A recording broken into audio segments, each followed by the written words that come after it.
오늘 말씀 주제가 지금은 다 함께 기도할 때입니다. 지난 이 월요일, 그러니까 2월 1일이죠. 우리 월삭 새벽 기도회 시간에 기도가 중요합니다라는 그런 주제를 가지고 제가 우리 성도들과 함께 말씀을 나누면서 기도는 사역보다, 일보다, 하나님께서 우리에게 맡기신 일보다 기도가 더 중요한 일이다 그랬어요. 기도는 호흡하는 것보다 더 중요하다. 우리 호흡 안 하면 죽잖아요. 그런데 우리가 호흡하는 것 이상, 그래서 이 기도는 영적 호흡이라고도 말씀하죠. 그 다음에 기도는 만사에 다 적용이 된다는 거예요. 어떤 사건에는 기도가 적용되고 어떤 사건에는 적용이 안 되는 것이 아니라 기도는 어디든지 다 적용이 됩니다. 그리고 기도는 반드시, 기도에는 응답과 보상이 있다는 겁니다. 그래서 제가 가끔 자주 하는 얘기가 기도는 적금 같고 보험 같다 그랬어요. 그리고 마지막으로 기도는 하나님의 사역에 동력하는 일이다. 그러니까 우리가 기도하는 일은 하나님의 선한 사역에, 하나님의 선한 일에 기도하는 사람은 그 하나님의 일에 동사하고 동력하는 자라는 겁니다. 이런 말씀을 나누면서 2월달을 기도로 복된 삶을 살기를 축복하면서, 그래서 2월은 기도의 달인데 기도로 승리하여 감사와 간증거리가 많은 그런 복된 한 달이 되기를 다시 한번 주님의 이름으로 축복합니다. 축원합니다. 자, 우리가 세상을 살아갈 때 어쩔 수 없는 그 난관과 그런 이 어려움에 부딪히게 될 때 이런 문제를 처리할 수 있는 가장 적절한 반응은 하나밖에 없습니다. 부딪히는 겁니다. 직면하는 겁니다. 그 문제 앞에 부딪히는 것밖에는 다른 방법 없습니다. 왜 우리는 현실에 부딪히기를 싫어할까요? 그것은 삶의 현실이 너무 힘들고 그 다음에는 괴롭고 고통스럽기 때문입니다. 그러나 예수님은 우리 예수 믿어 구원받은 우리 성도들에게, 우리 그리스도인들에게 문제를 도피하지 말고, 덮어두거나 망각하지도 말고, 책임을 다른 사람들에게 전가하지도 말고, 그 문제를 바라보면서 극복할 수 있는 가장 효과적인 방편을 한 가지 우리에게 제시하고 있습니다. 그것이 무엇이겠습니까? 그것이 바로 기도하는 겁니다. 자, 오늘 본문으로 돌아가서 오늘 이 본문 말씀에 등장하신 우리 예수님을 우리가 한번 바라볼 수 있기를 원합니다. 자, 오늘 우리가 이 본문은 너무가 잘 아는 말씀 아닙니까? 많이 읽고 또 많이 들었고. 그런데 예수님은 자기 자신 앞에 그 무서운 그 죽음의 십자가가 지금 그 가는 길이 기다리고 있습니다. 내일이면 십자가에 달리실 것을 미리 알고 계셨습니다. 그 고통스러운 십자가 앞에서 예수님은 정말 이 원망하고 비난하고 불평해야 될 사람들이 참 많았습니다. 그런데 그 누구도 원망하거나 비방하거나 비난하거나 불평하지 않았습니다. 3년 동안 제자들과 함께 먹고 그들을 먹이고 입히고 인도해 주셨잖아요. 그 제자 가운데는 주님을 원망하는 자도 있고, 배신하여 그 다음에는 가룟 유다도 있고, 또 그 다음에는 이 주님을 끝까지 따르겠다고 하면서도 멀찍이 따라오는 자도 있고, 그리고 그 유대의 그 종교 지도자들, 그들에게 은혜와 복 주시기 위해서 오셨음에도 불구하고 율법을 제대로 알지 못하는 그들이 예수님을 대적하잖아요. 죄 없는 예수님을 죄수로 정죄할 빌라도, 그 다음에는 로마 군병 등등. 그런데 주님께서는 단 그 누구도 원망하지도 비난하지도 않았습니다. 다가오는 고통의 십자가를 예수님께서 똑 바라보고 계셨습니다. 예수님은 십자가로부터 피하지 않으시고 십자가라는 현실과 고통을 끌어안고 겟세마네 동산에 올라가셔서 엎드려 밤을 지새우며 기도합니다. 오늘 본문에 이 감난산이라고 기록하고 있지만은 다른 이 복음서에는 겟세마네 동산, 그러니까 이것은 겟세마네 동산은 감남산의 일부분입니다. 북한산에 뭐 이렇게 올라가면, 이쪽으로 올라가면은 우리가 그냥 뭐 송추계곡도 있고 뭐 하여튼 저쪽 도봉산 쪽도 있고 뭐 하여튼 저 미아리 쪽도 있고 등등 그렇잖아요. 그러듯이 이 겟세마네 동산은 이 감남산의 한 부분입니다. 그래서 예수님께서 이 최후의 만찬을 마치신 후에 기드론 시내를 건너 이 감남산에 오르실 때 바로 골짜기 언덕 위에 겟세마네 동산이 위치하고 있었습니다. 거기서 예수님은 엎드린 겁니다. 그리고 기도하십니다. 예수님은 기도로 십자가를 직면하셨고 기도로 십자가를 지셨으며 결국에는 주님은 기도로 승리하시게 됩니다. 그러나 그날 밤 예수님의 제자들은 어디에서 무엇을 하고 있었을까요? 제자들도 어렴풋이 다가올 시련을 아마 짐작하고 있었습니다. 예수님께서 그 제자들에게 3번 이상 십자가의 순환을 말씀해 주셨잖아요. 그래서 제자들은 무엇인가 선생님에게 커다란 일이 일어날 것이고 자기들에게도 큰 일이 일어날 것을 미리 알고 있었습니다. 가룟 유다가 예수님을 배신하고 은삼십에 예수님을 팔아먹을 때, 또 환란이 오면은 주님께서 다 너희들이 내 곁을 떠나리라고 말할 때에 사도 베드로는 예수님 그런 말씀하지 마세요. 다른 제자들은 다 떠나도 나는 안 떠납니다. 내가 죽어도 같이 죽지 내가 어떻게 그래도 1등 제자인데 수제자인데 내가 주님을 떠나겠습니까? 그렇게 호언장담하는 제자도 있었습니다. 그러나 제자들의 반응을 보세요. 오늘 여기 45절 말씀에 여기 보면은 기도 후에 일어나 제자들에게 가사 슬픔을 인하여 잠든 것을 보시고라고 그렇게 기록하고 있잖아요. 제자들의 마음에도 슬픔이 있었고 근심과 걱정이 가득합니다. 다가오는 어떤 고통스러운 현실 앞에서, 선생님에게 다가올 사건, 자신들에게 닥쳐올 어떤 곤란한 사건 앞에서 그들은 두려움과 슬픔을 안고 있었습니다. 그러나 그들은 기도한 것이 아니고 슬픔과 걱정을 끌어안고 잠을 청한 겁니다. 이게 그냥 그저 복잡한 것, 그냥 그저 가슴 아프고 머리 아픈 이 모든 것을 다 잊기 위해서 아이고 잠이나 자자. 그들은 하나같이 잠이 들었습니다. 이런 상황에서 어떻게 잠을 잘 수 있겠습니까? 이 구약 성경에도 이와 비슷한 이야기가 하나 있잖아요. 선지자 요나, 니느웨를 향한 하나님의 거대한 그런 소명을 받잖아요. 그런데 그것을 거절하고 다시스로 가는 배를 탔던 그 요나, 그 배 밑창에 잠을 청하고 있었던 그 요나와 오늘 이 본문 말씀에 등장하는 예수님의 제자들의 모습이 너무 비슷하지 않습니까? 이것은 일종의 도피입니다. 망각의로의 도피입니다. 에라 모르겠다, 잠이나 자자. 오늘의 현실이 너무 그냥 복잡해, 답답해, 힘들어. 피하고 싶은 거예요.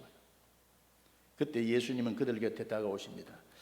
밀물처럼 다가오는 십자가의 고통스러운 현실, 그 앞에 자신을 부인하고 혹은 저주하고 도망갈 제자들의 그 모습, 이런 모습을 예견하면서도 그러나 그 현실을 깨닫지 못하고 그 현실을 경고받고도 잠속에 빠져있는 제자들의 곁을 다가오신 그 예수님께서 이게 뭐라고 말합니까?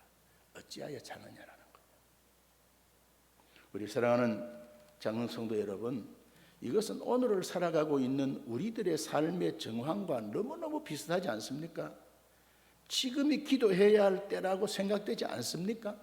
우리 개인적으로, 가정적으로, 국가적으로, 우리 교회적으로 오늘 우리들의 현실을 한번 말씀의 거울에 비추어서 한번 볼 수 있기를 원합니다. 그럼에도 불구하고 깊은 잠, 이 냉담의 잠, 무관심의 잠 속에 빠져있는 우리 자신들의 모습을 한번 바라볼 수 있기를 원합니다. 보이지 않습니까? 오늘 우리에게 걸어오시는 예수님의 그 모습이, 그분의 말씀하시는 그 음성이 들리지 않습니까? 배목사야, 너는 어찌하여 자느냐? 장흥 성도들아, 너희는 어찌하여 자느냐. 오늘 이 본문 말씀은 우리가 깨어 기도해야 하는가, 어떻게 기도해야 하는가 하는 그 문제에 대한 명확한 그 교훈을 우리에게 지금 제시하고 있습니다. 왜 깨어 일어나 기도해야만 할까요? 오늘 이렇게 복잡한 우리의 인생사가 너무 힘들고 복잡한데 그냥 그저 좀 자면서 다 잊어버리고 싶은데 주님은 자꾸 일어나라는 거예요. 깨어나라는 거예요. 기도하라는 거예요. 오늘 본문은 적어도 두 가지 이유를 우리에게 밝혀주고 있습니다. 몇 가지가 되지만은 오늘 두 가지만 소개해 드리기를 원합니다. 자, 오늘 여기에 말씀 속에 보면은 우리가 일어나 기도해야 할 첫 번째 이유는 시험에 들지 않기 위해서입니다. 오늘 여기에 22장 40절에 보면은 그곳에 이르러 그들에게 이르시되 유혹에 빠지지 않게 기도하라 하시고, 기도 안 하면은 유혹에 빠진다는 거예요. 시험에 빠진다는 거예요. 46절에 또 반복합니다. 이르시되 어찌하여 자느냐, 시험에 들지 않게 일어나 기도하라 하시고 그랬습니다. 왜 이렇게 반복해서 예수님께서 그 제자들에게 강조하실까요? 여기서의 유혹이나 시험은 교육적 의미의 테스트와 같은 그런 시련이 아닙니다. 이것은 아주 파괴적인 유혹입니다. 악마의 공격, 이 사단의 공격입니다. 예수님은 자신들을 넘어뜨리기 위해서 사단이 다가오고 있음에도 불구하고 잠들어 있는 제자들의 모습을 안타까워하신 거예요. 찬송가 450장에 그 내 평생 소원 이것뿐 주의 일하다가 그 3절에 보면은 불같은 시험 많다는 거예요. 우리가 살아가는 이 시대 속에서 우리가 두 발을 딛고 사는 우리의 삶의 현장에는 불같은 시험이 너무 많다는 거예요. 그런데 그 찬송에는 겁내지 말고 구주의 권능 크시니 우리는 그분에게 기도하면 이기고 남는다는 겁니다. 예수님은 이러한 공격이 있을 것을 분명히 제자들에게 미리 경고하셨습니다.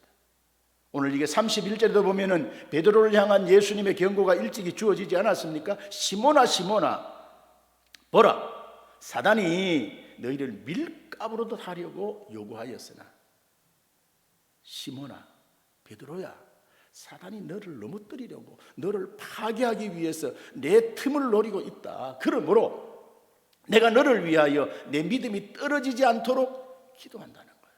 오늘 저와 여러분들이 지금 이 자리에 앉아 있는 것도 우리가 물론 잘난 것도 있고 우리가 열심과 열정도 있지만은 주님께서 베드로를 위하여 기도하셔서 지금 넘어지지 않는 것처럼 우리들을 위하여, 오늘 우리 권사님 집사님들을 위하여 주님 하나님 보좌 우편에서 지금도 기도하고 있다. 그래서 여기 34절에 분명한 경고를 하십니다. 이르시되 베드로야, 내가 내게 말하노니 오늘 딱 울기 전에 내가 3번 나를 모른다고 부인하리라 그랬어요. 이것은 비단 베드로만을 향해서 주어졌던 경고가 아닙니다. 다른 복음서 마태복음, 마가복음에 보면은 다른 모든 제자들에게도 비슷한 경고가 주어, 너희가 다 나를 버리고 떠난다는 거예요.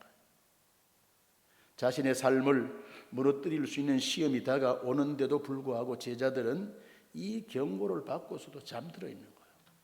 잠자다는 거예요. 왜? 잠들어야 오늘의 현실을 안 볼 수 있고 잊어버릴 수 있으니까. 그런데 이것이 오늘의 우리의 모습 아닐까요? 오늘 저와 여러분에게는 시험이 없습니까? 문제가 없습니까? 인생길에서 우리가 겪고 있는, 아니 우리의 삶에 다가오고 있는 시험들은 어떤 것입니까? 사도 야고보는 야고보 1장 2절에 그렇게 말씀하죠. 내 형제들아, 너희가 여러 가지 시험을 만나고, 한 가지가 아니래요. 여러 가지래요. 야고보는 기도하는 그런 사도였습니다. 기도의 비밀과 능력을 알고 있는 사도였습니다. 그는 시험의 승리를 위하여 이 위대한 책을 야고보서를 기록하면서 그는 이렇게 말합니다. 너희가 여러 가지 시험을 만나리라. 여러 가지라는 그 단어의 그 원문의 뜻에 보면은 여러 가지 색깔이라는 그런 뜻입니다. 여러 가지 색깔의 시험. 예도 어른들 뭐 그것을 여러 가지 색깔을 형형색색이라 그러죠. 그렇습니다. 우리 사랑하는 장흥성도 여러분, 우리는 인생을 살면서 문자 그대로 형형색색의 시험을 만납니다. 목사는 목사대로, 권사님은 권사님대로, 집사님들은 집사님대로, 우리 모두 각자 주어진 그런 시험 시련들 그냥 뭐 나열하면은 한두 가지겠습니까? 인생 50년을 살아오면서 살아온 시험이 한두 가지였습니다. 60에 70에 한 생을 살아오면서 얼마나 가지각색 그런 시험과 시련들이 많았습니까? 사도 베드로는 보기 좋게 실패했습니다. 그러나 하나님은 베드로의 연약함을 아시고 회개하는 베드로에게 용서와 함께 다시 일어설 수 있도록 재기의 은혜를 베풀어 주십니다. 그러나 실패 자체는 베드로에게 얼마나 쓰라린 경험이었겠습니까? 그러나 훗날 베드로는 이 베드로전서를 기록하면서 그 흩어져 있는 나그네 성도들에게 이제 그 편지를 써서 보내면서 베드로전서 4장 7절에 만물의 마지막이 가까웠으니 그러므로 너희는 정신을 차리고 근신하여 기도하라고 말씀하고 있습니다. 12절에도 보면은 사랑하는 자들아 너희를 연단하려고 하는 불시험을 이상한 일 당하는 것 같이 이상하게 여기지 마라.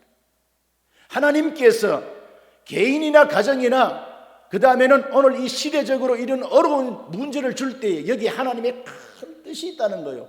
우리가 미련해서 영안이 어두워서 우리가 아둔해서 하나님의 큰 계획을 다 이해하지 못해서 그렇지, 사랑하는 자들아 너희를 연단하려고 오는 불시험을 이상한 일 당하는 것 같이 이상하게 여기지 말라는 거예요.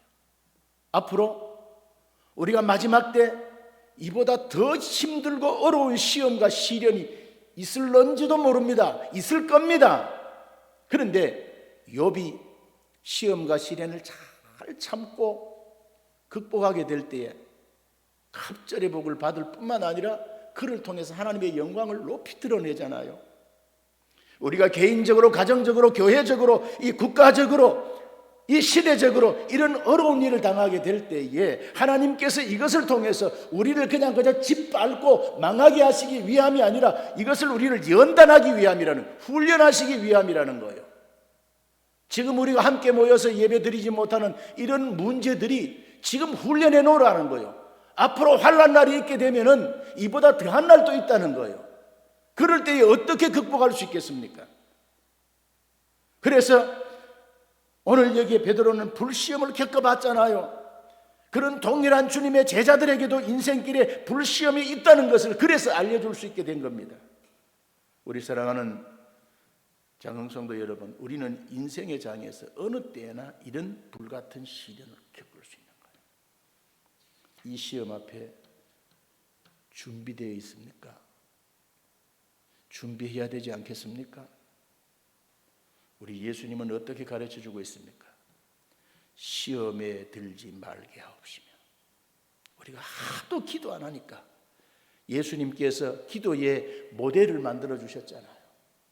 그게 바로 주기도, 예수님이 제자들에게 가르쳐 주신 기도문 가운데 거기에 보면은 우리를 시험에 들게 하지 마옵시며, 시험에 들게 하지 마옵시며, 다른 기도는 드리지 못한다 할지라도 주기도문이라도 아침 저녁으로 드려야 되지 않겠습니까? 왜요? 우리가 시험에 들지 않기 위해서, 시험 많은 세상, 시험에서 나를 지키기 위해서 얼마나 절실하게 오늘이라는 삶의 장소에서 시험에 들지 않도록 우리는 기도하고 있습니까? 사랑하는 우리 장흥성도 여러분, 왜 기도해야 됩니까?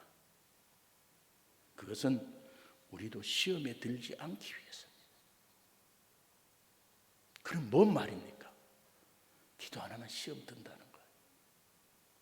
목사도 기도 안 하면 시험이 든다는 거예요. 자, 그 다음에 두 번째는 우리가 일어나 기도해야 할 두 번째 이유는 하나님의 뜻을 이루기 위해서입니다. 우리가 시험에 들지 않는다는 것은 소극적인 겁니다. 기도의 소극적인 축복이라고 말할 수 있습니다. 그러나 기도에는 적극적인 축복이 있습니다. 시험에 들지 않고 시험을 극복할 수 있을 뿐만 아니라 한 걸음 더 나아가서 우리는 하나님의 뜻을, 하나님의 목적을 성취하는 도구로 쓰임받을 수 있다는 거예요. 오늘 본문에 예수님의 기도는 이러한 기도의 정신을 우리에게 분명하게 보여주고 있지 않습니까? 다가오고 있는 십자가,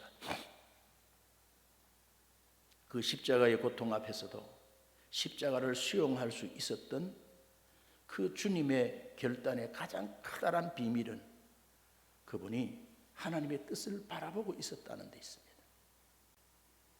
하나님의 뜻은 우리 뜻보다 선하십니다. 하나님의 계획은 우리 계획보다 훨씬 더 아름답고 크고 놀랍습니다. 예수님의 위대한 기도, 지상 최고의 기도라고 일컬어지는 이 기도를 다시 한번 우리가 묵상해 보세요. 오늘 이게 42절에 보면은 이르시되 아버지여 만일 아버지의 뜻이거든 이 잔을 내게서 옮기시옵소서. 그러나 내 원대로, 내 뜻대로, 내 계획대로 마시고 아버지 원대로, 아버지 뜻대로, 아버지 계획대로 되기를 원합니다 라고 그렇게 기도의 결론을 맺습니다. 오늘 우리는 늘 하나님의 뜻을 추구한다고 하지만 이 자기라는, 나라는, 이 자아라는 이 울타리를 넘어서기가 얼마나 어려운지 모릅니다. 여러분, 그냥 그저 우리가 기도로만 하지 말고 기도문을 한번 써보세요. 써놓고 보면은요, 정말 이기적입니다. 너무너무 이기적입니다. 그런데 오늘 여기 예수님의 기도문을 보세요. 기도의 결론이 뭡니까? 나는 이렇게 되기를 원하는데, 나는 이렇게 만들기를 원하는데, 나는 이러한 것을 이루기를 원하는데 주님 꼭 해주셔야 됩니다. 만들어 주셔야 됩니다. 이루어 주셔야 됩니다. 그런데 우리는 결론을 어떻게 맺습니까? 안 해주시면 안 됩니다. 알지요? 마치 철없는 아이처럼. 그런데 주님의 기도는 뭡니까? 아버지의 뜻을, 이게 기도의 결론입니다. 기도는 실제로 두 가지 측면이 있습니다. 시험을 이길 수도 있고, 이길 수 있고, 또 하나님의 뜻을 이룰 수 있다는 겁니다. 하나님의 뜻이 아무리 분명해도 오늘 우리가 기도하지 않으면 그 뜻을 이룰 수 없다는 겁니다. 하나님의 뜻이 아무리 아름답고 위대하고 놀랍고 나에게뿐만 아니라 모든 사람들에게 유익한 것이라 한다 할지라도 우리가 기도하지 아니하면 그 뜻이 이루어질 수 없다는 겁니다. 에스겔 36장 35절 이하에 제가 전에도 이 말씀을 가지고 한번 오래전에 설교를 했습니다만은 거기에 보면은 하나님께서 이스라엘 백성들에게 시온의 회복을 약속합니다. 그들이 바벨론으로 끌려간 거예요. 하나님 앞에 범죄하고 타락해서 70년 동안 그 이방 땅에서 종처럼 고생하고, 물론 그 가운데 또 높은 자리에 있는 사람들도 있습니다만은, 그런데 거기에 그 일이 있기 전에 선지자 에스겔을 통해서 주신 말씀이 있습니다. 36장 35절에 보면은 우리 다 같이 한번 말씀 읽도록 하겠습니다. 시작.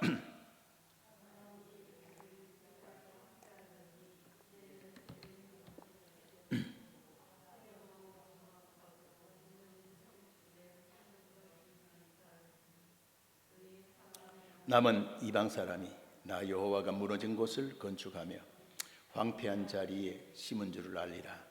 나 여호와가 말하였으니 이루리라. 그렇게 말씀하셨죠. 그리고 37절에 이렇게 말합니다. 주 여호와께서 이같이 말씀하셨느니라. 그래도 하나님이 이렇게 지금 35절 36절에 이렇게 말씀했지만은, 여호와께서 이같이 말씀하셨지만 그래도 이스라엘 민족이 이같이 자기들에게 이루어 주기를 내게 너에게 구해야 된다. 70년 되면 해방되게 해줄게. 그러면은 하나님이 허락하셨는데 뭐 우리가 이제는 그냥 그저 우리가 먹고 마시고 그냥 우리 쉬자, 편히 쉬자, 그날만 오기만을 기다리자, 그게 아니라는 거예요. 그래도 하나님의 사람들은, 믿음의 백성들은, 말씀을 들은 자들은 뭐 해야 된다는 거예요? 기도해야 된다. 바빌론 나라의 포로가 되어버린 저들을 향해서 시온을 회복시켜 주신다고 약속하신 하나님이 그래도 나의 백성 이스라엘 족속들이 나에게 이루어 달라고 기도해야 된다고 말씀하는 거예요. 여기서 오늘 우리는 기도의 중요한 정의를 발견합니다. 기도는 하나님이 약속해 놓은 것을 이루는 그 성취의 방편이라는 겁니다. 하나님은 오늘 우리 장흥 성도들을 위해서 놀라운 계획을 갖고 계십니다. 이 놀라운 계획, 하나님의 뜻이 왜 이루어지지 않습니까? 않고 있습니까? 그것은 기도하지 않기 때문입니다. 우리가 기도하기 시작할 때 하나님의 약속이 이제 진행되어 가는 거예요. 우리가 기도할 때 하나님의 축복이 이제 막 펼쳐지게 되는 거예요. 기도란 무엇입니까? 기도란 시험을 극복할 뿐만 아니라 하나님의 뜻을 이루는 거룩한 통로인 것을 여러분 기억해야 되는 거예요. 그런데 주의 제자들은 잠들었어요. 너무 삶이 너무 복잡하니까 그럴 수도 있지 않겠습니까? 우리가 그 현장 속에 있었다면 우린들 뭐 별로 달랐겠습니까? 오늘 우리들은 잠들어 있는 것은 아닌지 오늘 이 말씀의 거울에 한번 우리들을 비추어 볼 수 있기를 원합니다. 그럼 오늘 우리는 어떻게 기도해야 됩니까? 이 질문에 대한 대답을 우리는 예수님의 이 기도의 이 모델을, 모본을 우리가 삼아야 됩니다. 자, 오늘 본문에 보면은 내 뜻대로 마옵시고 아버지의 뜻대로 하옵소서라는 표현이 단 한 번밖에 안 나옵니다. 그러나 마태복음 26장 39절에 보면은 예수님이 3번이나 똑같은 기도를 하고 있습니다.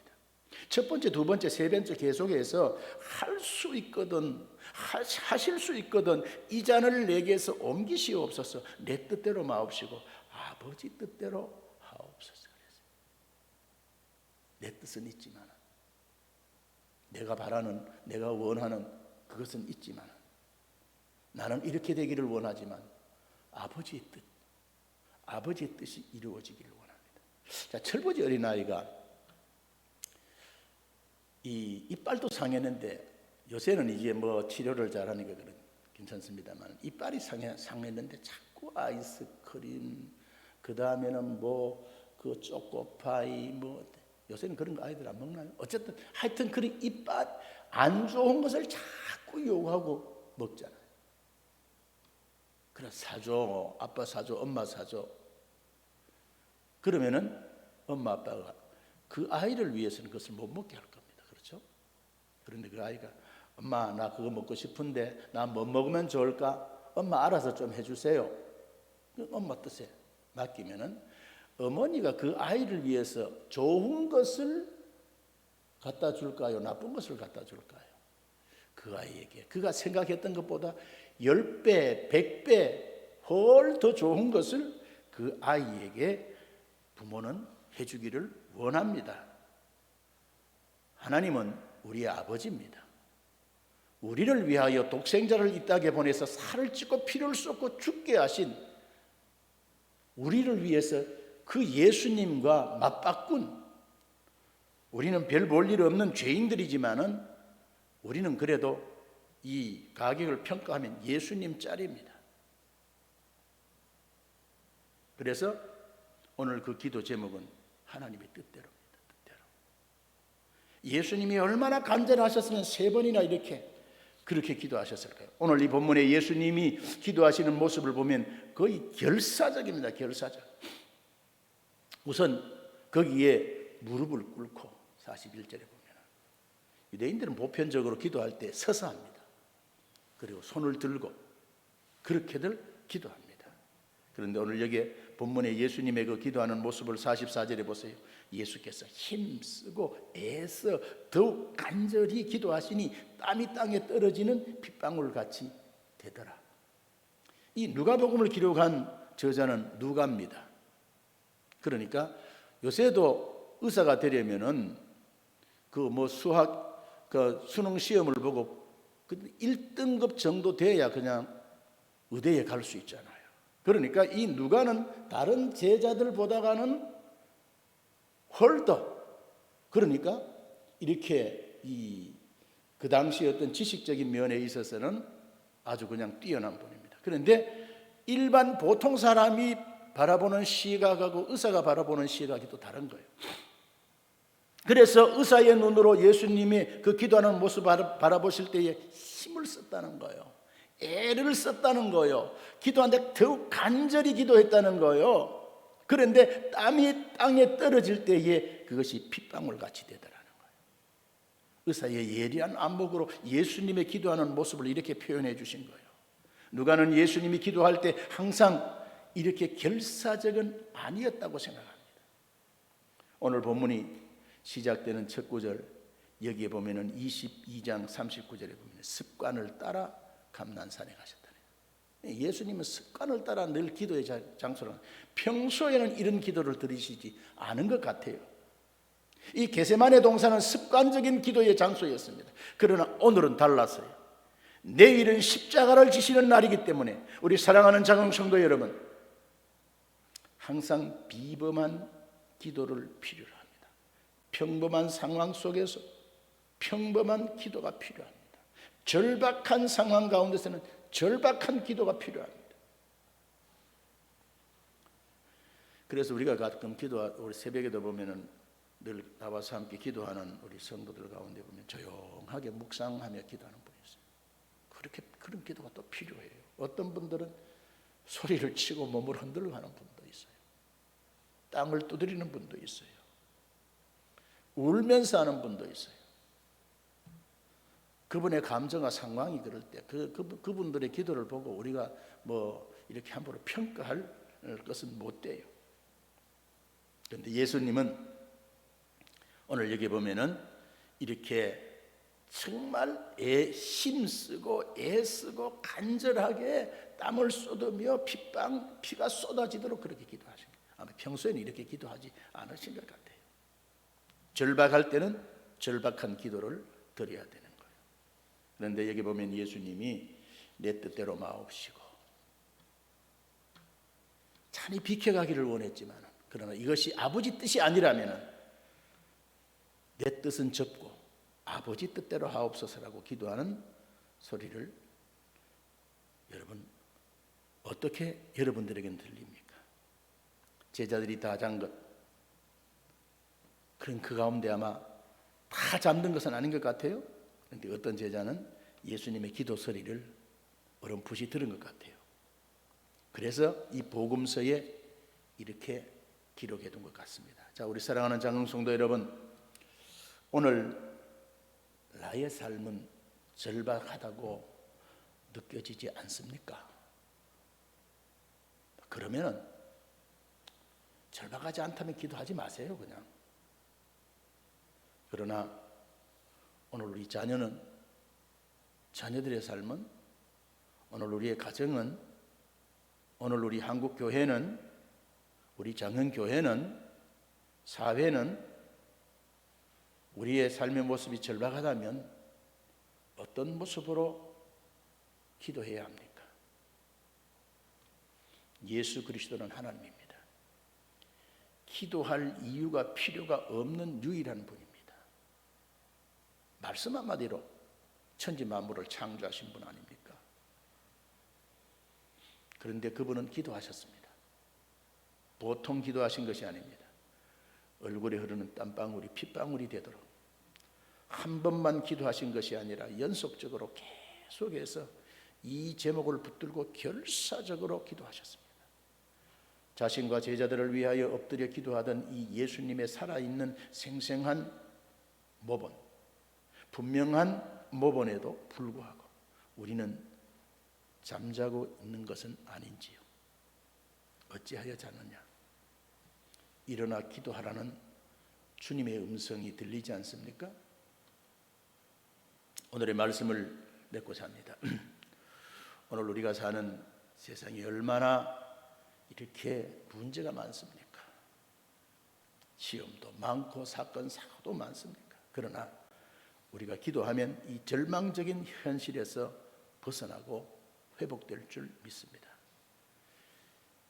2월 한 달은 우리가 새벽을 깨우면서 주님 앞에 나와서 기도할 때 하늘 문을 열어주시는 하나님의 기적을 오늘 우리 장흥 성도들 모두가 체험할 수 있게 되기를 소원합니다. 그래서 우리 월사 기도회 때도 말씀드렸던 것처럼 정말 이 한 달, 이 한 해 감사거리가 많아지고 정말 우리가 기도하는 자들에게 간증거리가 더 많아지는 그런 복된 한 달, 또 복된 한 해가 되기를 주님의 이름으로 축원합니다.